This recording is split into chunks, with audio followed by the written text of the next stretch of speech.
සිදුහත් කුමාරයට අභියෝගයක් ආවා. කිසිදු ආකාරයක අධ්‍යාපනයක් නැති කෙනෙක්. ශිල්ප සාන්ත දඬුවම්.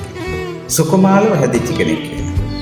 ඒ නිසා ඥාතීන්ගෙන් පවා දෝෂාරෝපණ.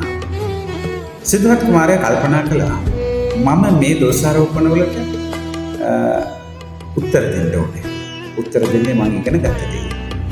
මං ලද ශික්ෂණය තුලින් මං ලද ඒ ශිල්ප සම්පත තුළින් තමයි මම මේ සියලු දෙනාට පිළිතුරු දෙන්නේ කියලා ඉදිරිපත් වුණා. සෝවාන් පිරිසක් ඉදිරියේ සිදුහත් කුමාරයා තමන් ඉගෙනගත් සියලු ශිල්ප ශාස්ත්‍රය ප්‍රදර්ශනය කළා.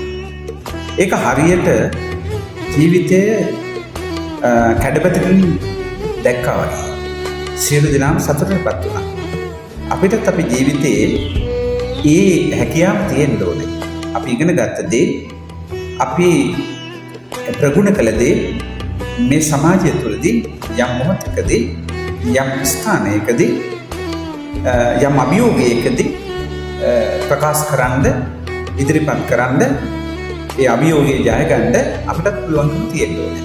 ඒකට හැමදෙනාම සුදුසුකම් ලබන්න ඕනේ.